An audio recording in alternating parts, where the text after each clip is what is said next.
Bonjour et bienvenue sur Eclatoon. Aujourd'hui, nous allons faire une synchronisation des corps d'injection sur ce GSX-R K3, donc qui est une injection. Et du coup, on va tester en même temps, on va se servir de l'appareil i5 Toll de chez Eltech. Et on va voir un petit peu si l'appareil tient toutes ses promesses, c'est-à-dire la précision de l'électronique et toutes les infos qu'on peut voir derrière au niveau de l'ouverture des soupapes. Si le jeu aux soupapes est bon, on va voir s'il tient vraiment toutes ses promesses. Avant toute chose, préparez votre espace de travail, vous prenez un coin du garage qui est propre.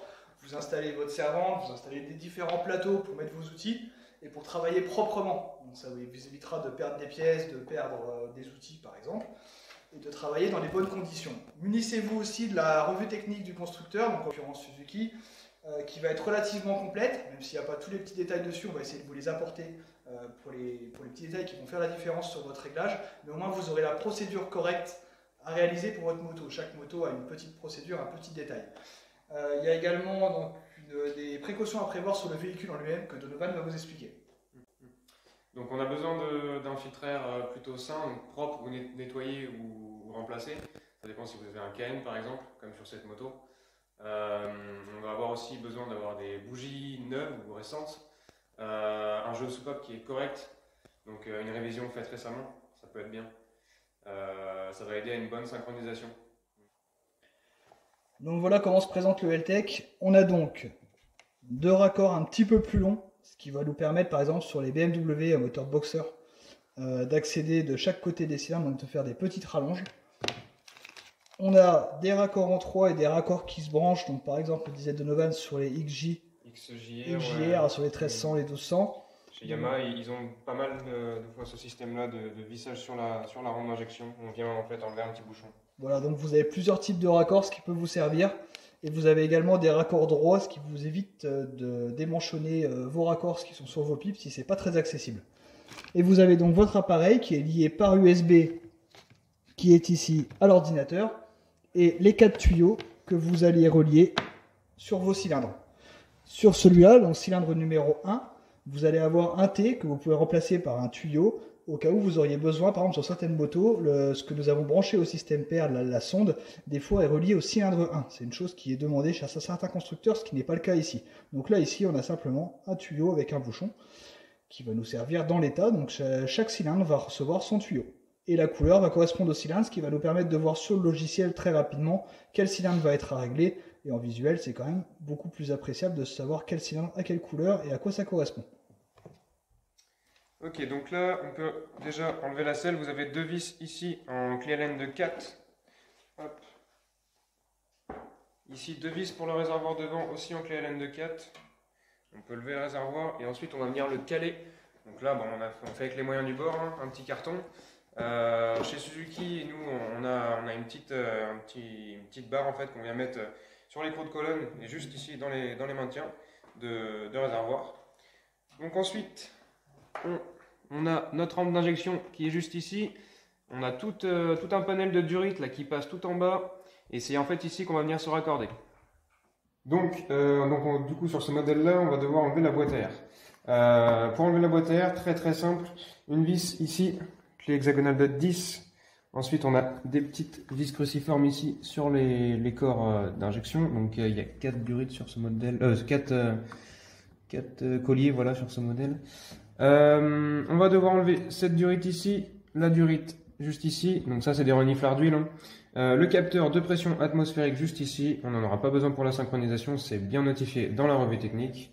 Donc sur le côté gauche de la boîte à air, on a le capteur de pression d'admission qu'on va venir dévisser ici, petite vis cruciforme, hop, donc lui on va en avoir besoin, donc il faut le garder. Allez, on démonte la boîte à air. Donc, le capteur que nous avions côté gauche de la boîte à air, une fois que la boîte à air est enlevée, on le récupère et on vient prendre la durite de dépression qui est connectée sur notre système pair. Donc le système pair, un système d'antipollution qui va envoyer du gaz frais sur les soupapes d'échappement, dans les chambres de soupapes. On prend la durite de dépression et on vient la connecter directement sur le capteur. Hop, on change de passage. Hop là. Donc ça, c'est à faire absolument, c'est une donnée qui est sur le manuel Suzuki et qui est à faire absolument pour votre synchronisation des corps d'injection. Donc là, la durite, elle est un peu vieillie, elle est un peu grosse. Il va falloir qu'on lui mette un petit collier pour que ça soit bien étanche. Donc, on vient sur notre rampe d'injection. On a une sortie par corps d'injection sur...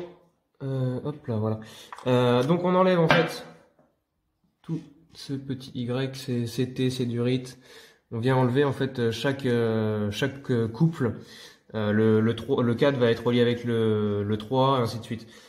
Pour donner une info cohérente en fait au capteur de pression. Et on vient séparer en fait chaque corps qui à la base est tout relié ensemble par cette petite durite, voilà, qui est là. Et là maintenant on prend une information par corps pour que l'appareil ait une information par corps et qu'on règle chaque corps séparément. Et donc on a voilà, les branchements avec les raccords ici. Voilà. Ensuite, quelque chose d'important à faire aussi avant de faire une synchronisation. Donc en fait, on va venir régler les vis de bypass. Donc sur le corps d'injection, on a une vis de bypass par corps. La vis de bypass, ça va être la vis de réglage en fait pour la synchronisation. Elles sont jaunes et on les reconnaît très facilement. C'est une vis elles sont en laiton. Ouais, elles sont. Enfin, c'est comme une vis de richesse en fait sur un carburateur. Donc avant la synchronisation, il va falloir les démonter, faire très très attention. Il y a des petits ressorts derrière, ça peut tomber. Ça nous est arrivé et c'est pas très drôle. Voilà. Ça tombe dans le moteur, il faut les trouver. Donc voilà, on les démonte, on les nettoie bien avec de la paille de fer. Vous noterez donc du coup le nombre de tours d'origine que vous aurez relevé sur chaque corps et donc sur la vis de bypass. Donc c'est-à-dire serré à fond et dévissage. Donc vous dévissez par exemple de 1 demi-tour, vous noterez 1 demi-tour, vous prenez une feuille et pour chaque corps vous marquez les réglages d'origine. Voilà, donc après nettoyage, une fois que les vis sont en bon état, on va pouvoir les remonter au réglage où vous les avez retirés. Donc vous avez noté les réglages pour chaque vis. Et du coup, on va remettre exactement les vis dans la position où elles étaient et on va pouvoir attaquer les réglages. Nous voilà sur le logiciel i5Toll qui va avec le module USB. Donc vous aurez besoin forcément d'un ordinateur. Vous l'installez en allant sur le site de Heltec. C'est relativement simple. Et vous avez donc un logiciel qui est très lisible, basique et en même temps très complet et surtout très précis. On va donc commencer par naviguer un petit peu dessus pour vous montrer. Vous avez un système de fichiers, ouvrir ou sauver. En fait, vous pouvez sauvegarder tout votre enregistrement de réglage et vous pouvez aussi l'ouvrir et le consulter. Une fonction réglage, donc là en fait, c'est très adapté pour les professionnels. Vous avez une partie propriétaire, donc là vous mettez le nom du client, son email, son téléphone, sa rue, etc. Et vous avez la partie véhicule qui vous permet de marquer donc son modèle, son kilométrage, l'immatriculation, l'année, le VIN et les petits commentaires que vous voulez mettre dessus. C'est quand même très complet et très pratique quand vous allez voir tout à l'heure imprimer le rapport pour le client. Dans le reste des réglages, on a donc l'information atelier, donc ça c'est la partie professionnelle où vous entrez votre dénomination commerciale et vos coordonnées qui apparaîtront également sur le rapport. On passe ensuite au Bachart Mode. En fait, soit vous mettez un affichage normal, chaque cylindre va s'afficher l'un à côté de l'autre et afficher la pression pour chaque cylindre, soit vous vous mettez en mode différence. J'ai une grosse préférence pour le mode simple, le mode normal, qui est pour moi adapté et c'est ce qu'on voit partout. Après, vous avez la fonction pression en fait. Alors, soit vous mettez la pression absolue, soit vous mettez la pression relative. Alors la pression absolue, c'est exprimé par rapport au vide, et la pression relative, c'est la pression mesurée par rapport à la pression atmosphérique. Donc la pression relative, c'est la pression absolue moins la pression atmosphérique. On reste en pression absolue, c'est pas la peine de se faire des nœuds non plus. Et après, vous avez donc la partie langage, vous pouvez mettre différents langages pour le logiciel, ce qui en fait un logiciel très complet et qui peuvent forcément vendre à beaucoup plus de monde. Ça peut être intéressant pour tous les pays. On a une partie aide, quand vous cliquez dessus, vous allez aller sur le lien, voilà, directement, ça vous ouvre un PDF, ça vous le télécharge et ça vous l'ouvre, et vous avez des petites informations complémentaires sur l'utilisation du logiciel et du module. Hop, on va donc fermer ça. Et après, la partie à propos, donc c'est la version du logiciel. Le numéro de série de l'interface qui ici n'apparaît pas parce qu'elle n'est pas branchée. Je suis sur mon PC de montage. Vous avez le site web et vous avez le support email. Et après, donc vous avez une partie, là, ça affiche en fait que le module est déconnecté. Vous pourrez démarrer et arrêter, en fait, lancer l'enregistrement de votre réglage. Et vous pouvez prendre une photo avant, c'est-à-dire que pendant que vous êtes en réglage, au tout début, la moto tourne, tout est branché, vous appuyez sur avant. Et là, ça vous prendra une capture d'écran. Vous appuyez quand vous aurez fini sur après, ça vous prendra une autre capture d'écran. Et quand vous cliquerez sur rapport, ça vous affichera un fichier que je vais vous montrer juste après, qui vous résume le réglage avant, le réglage après. Ça montre au client que vous avez travaillé sur son véhicule, ce qui est toujours pas négligeable en tant que professionnel, d'avoir une preuve, entre guillemets, de votre travail, et surtout une preuve que c'est bien fait. Le logiciel est quand même très précis. Ça nous a des fois posé souci un petit peu au réglage. On a voulu vraiment faire au poil de cul, mais on s'est rendu compte après que par rapport à d'autres appareils qu'on avait pu tester, celui-là était très fin en réglage. Du moment que le fond qui sera ici avec les barographes s'affichera vert, ça veut dire que votre synchronisation est bonne. Après, vous pouvez vraiment affiner, c'est très appréciable, mais du moment que c'est vert, en fait, votre synchronisation est bonne. Vous pouvez donc choisir ici le cylindre de référence, quelque chose qui est très intéressant. Et ici, vous pouvez choisir, donc comme déjà expliqué précédemment, d'enlever des cylindres. Donc là, vous conservez que le 1 et le 2 pour un bicylindre, un 3 cylindres, un petit Triomphe par exemple, ou un 4 cylindres. Et là, on affiche les 4 et on choisit le cylindre de référence. Voici un aperçu du rapport que vous obtiendrez à la fin de votre réglage. Donc vous aurez en haut la dénomination de votre société si vous avez enregistré cette information, avec à gauche toutes vos informations, numéro de téléphone, contact mail, etc. Vous aurez à droite toutes les informations qui concernent la moto, donc vous pouvez rentrer donc le VIN, etc. Toutes les informations du client. Et en dessous, vous avez donc la première capture, qui sera donc la capture avant réglage. Là, forcément, on s'y est pris à la fin, donc vous ne l'aurez pas, mais vous le verrez sur une autre vidéo. On va faire un réglage sur un SRA de carbu. Donc vous verrez un petit peu ce que ça donne quand on le fait correctement. Et donc sur la deuxième partie, ici, vous aurez le réglage final. Donc vous avez toutes les valeurs avant, les valeurs après. Donc je trouve ça quand même très bien pour un client, quand vous êtes professionnel, de pouvoir lui montrer que vous avez réellement travaillé sur la moto, et aussi en tant que particulier, parce que quand vous revendez une moto, souvent les gens vous disent j'ai fait ci, j'ai fait ça, mais vous n'avez pas de justificatif. Là en l'occurrence, vous en avez un. Donc il nous faut une moto à une température correcte, donc entre 70 et 85 degrés, on va dire ça. Donc bien sûr la faire chauffer avant. Il nous faut un système étanche, donc sur les durites, et on va pouvoir commencer la synchronisation. Du coup, sur la synchronisation, on peut aller voir le système. Donc là, comme on peut voir, ici, vous aurez chaque couleur qui correspond à chaque cylindre. Donc nous, on l'a branché dans l'ordre, donc cylindre 1 à gauche, donc le noir, et cylindre 4 à droite, donc c'est le jaune. Et quand on va démarrer, vous allez voir les graphiques qui vont bouger.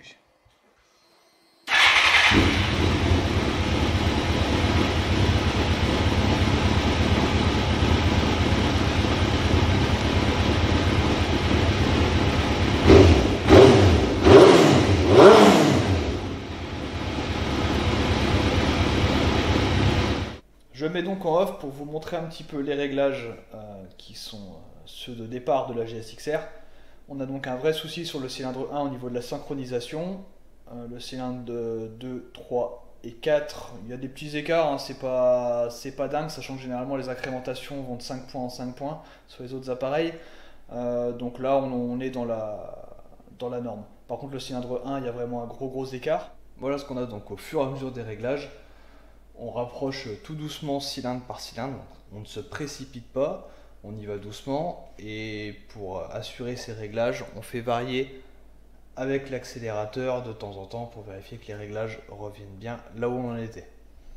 Donc là on voit que le 1 et 2 commencent à être alignés. Je vais vous passer un petit peu le réglage, c'est relativement long quand on veut vraiment affiner et quand on veut faire ça bien. Voilà, donc là on commence déjà à rapprocher les valeurs. Il nous manquera encore un cylindre. Donc sur le 4 qu'il va falloir affiner. Voilà ce que ça commence à donner quand on a un réglage qui est correct. Donc là le fond vert reste fixe. Donc c'est que pour le logiciel, vous êtes bon au niveau des réglages et donc de la synchronisation. Donc là même si on fait varier le régime, on voit que les réglages reviennent à peu près aux normes où vous les avez laissés. Donc là on a encore affiné un tout petit peu. Et donc on arrive là dans très peu de temps sur la vidéo. Un réglage qui nous convient. Ah, il fait chaud aussi. Ah, il fait chaud. Donc du coup il fait chaud, le moteur est chaud, il fait chaud dans le garage. On a fini le réglage de synchronisation sur cette GSX-R 1000 K3. On s'est juste rendu compte au remontage qu'au niveau des durites, ça commence à être un petit peu flottant, donc les raccords ne sont pas bien maintenus. C'est important d'avoir une bonne étanchéité. Donc on va recommander de la durite avant de refaire tourner la moto. Il y a d'autres motos pour tourner, donc c'est pas très grave. Mais du coup, on va quand même recommander la durite chez Suzuki. Et ça va nous permettre d'avoir quelque chose de correct et surtout d'étanche, c'est très important. Mais au moins, du coup, on est sûr que la moto tourne bien. On est sur un bon réglage. Vous avez vu que même le logiciel est très précis. C'est très pratique. Vous pouvez imprimer des rapports, même pour un professionnel, c'est très intéressant pour fournir au client le rapport de avant-après. Donc je suis plutôt convaincu sur le L-Tech i5. Donc logiciel de synchronisation et appareil de synchronisation, c'est petit, c'est facile, on peut l'emmener facilement. Vous aurez juste besoin d'une connexion internet, donc des fois faites une partage de connexion avec votre téléphone si comme ici dans le garage vous n'avez pas internet. Ce côté-là n'est pas très pratique, mais en dehors de ça il n'y a vraiment rien à dire, c'est un très bon appareil, très précis. Et franchement j'espère qu'on aura l'occasion de tester d'autres appareils comme ça qui vont nous servir sur toutes nos motos. Et qui vont nous faciliter un petit peu la vie, parce que c'est un peu le but aussi des constructeurs comme L-Tech, de nous faire des appareils qui sont fiables et précis. On les a même à un niveau de technologie maintenant, on a fini le baromètre au mercure, etc., qui est un petit peu compliqué. L'interface est très bien faite. Voilà. C'est bien précis. C'est simple, il n'y a pas beaucoup de boutons, c'est très facile à manœuvrer pour tout le monde. Honnêtement, c'est très très bien fait. Voilà. Si vous avez des commentaires, si vous voulez qu'on essaye d'autres appareils, voilà, vous laissez vos commentaires, vous partagez avec nous votre ressenti sur la vidéo, qui est un peu notre première, en espérant pouvoir en faire d'autres. De toute façon, on a des projets à vous présenter et des motos qu'on va reconstruire. On n'est pas forcément youtubeur, on est plus mécano que youtubeur, mais ça va nous permettre aussi de partager ces événements avec vous et vous aussi peut-être de vous donner des idées, d'avoir envie de restaurer comme nous des bécanes et de refaire certaines bécanes comme celle-là qu'on a achetée avec un entretien un petit peu aléatoire, au du moins à refaire. T'as pas de suivi surtout. Voilà, j'avais un suivi en l'occurrence, j'avais un suivi de Suzuki, mais qui datait un petit peu, quoique si, quand il l'avait acheté il y a 2 ans, il avait fait un entretien. Ouais. Voilà, mais c'était chez Suzuki, mais c'était pas un entretien complet, c'était une vidange classique. Là, on est quand même sur quelque chose d'un petit peu plus pointu. On a nettoyé le filtre à air qui était complètement dégueulasse. Donc c'était un KN avec le kit de nettoyage KN. Voilà, on a apporté quand même des éléments à la moto, une vidange. Voilà, c'est des choses à faire avant la synchronisation, comme on a expliqué dans la vidéo tout à l'heure. Voilà, donc on espère à bientôt.